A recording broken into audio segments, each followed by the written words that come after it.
Arkadaşlar çok sessiz video çekiyoruz. Neden biliyor musunuz? Kuzey'in dinozoru uyuyor. Tersten uyuyor bu bebek. Birazdan uykuya dalacak ve horlamaya başlayacak. Çok tatlı değil mi? Evet Kuzey, merhaba der misin? Merhaba. Biraz beklememiz gerekiyor. Çok az daha bekleyeceğiz.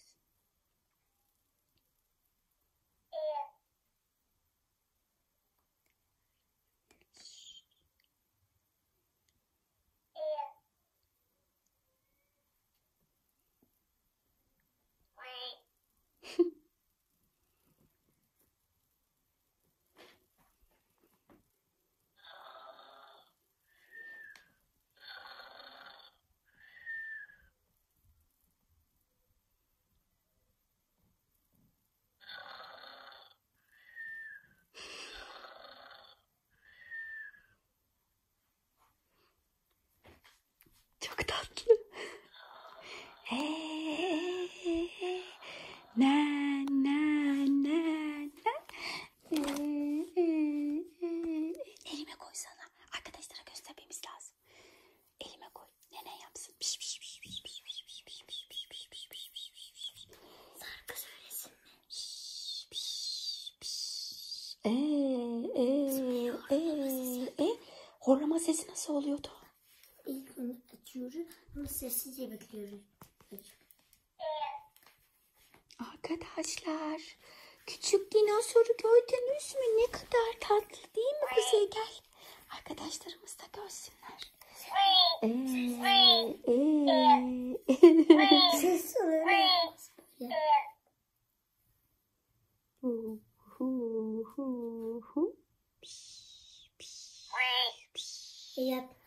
Yatmaz mı böyle? Tamam.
Bunu nereye yatıralım? Nereye yatıralım?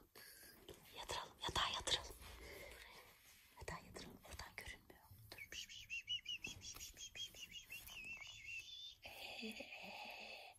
Arkadaşlar görüyorsunuz dinozorumuz uyudu.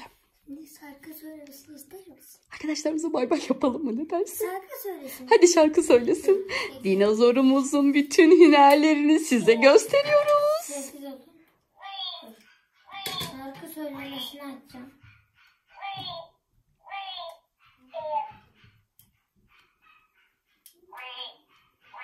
Durun. Dikkatle ve sabırla seni bekliyoruz Kuzey. Tamam.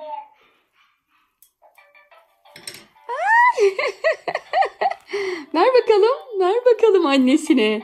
Ay çok tatlı. Hep birlikte dans edelim mi? Şimdi açayım mı? Durdu. Neden böyle oluyor? Acaba uykusu mu geliyor bu çocuğun? Ama bu çocuk değil. Çok küçük bir bebek. Bebek bu, bebek bu. Çok tatlı.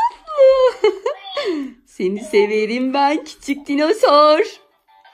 Ay, dans ediyorlar. Hoş geldin Mert. Hoş geldin. Nasılsın? Akut beni kazıyor. Ay sen de drama mı yapıyorsun bize? Arkadaşlar Mert'i görüyor musunuz? Arada drama yapıyor. Hain kurt Mert'i kaçırmış. Küçük dinozor. Hain kurt Mert'i kaçırmış. Küçük dinozor. Bizim evimizde hain kurt varmış. Bozkurt varmış. Efendim? Birazdan uyuturuz. Videoyu bitirelim mi kurtla birlikte? Kurt neden çıkarttın? Ay, çok mu terledin? Evet, küçük dinozor nerede? Bayım. Kurtla küçük dinozor çok güzel arkadaşlar. Bakın arkadaşlar. Görüyor musunuz? Onlar iki arkadaş. Sevimli iki arkadaş. Bakın. Kurt birden kuzeye dönüştü. Arkadaşlar sizi çok seviyoruz. Çünkü burada bizim çok işimiz var. Dinozorla birlikte dans edeceğiz. Kuzey biraz geriye git anneciğim. Evet, bunu uyutacağız. Ona mama yapacağız. Belki altını değiştiririz. İçeriden Pati havlıyor. Onunla oynayabilirler. Her şey yapabiliriz. Bay bay. Hoşça kalın.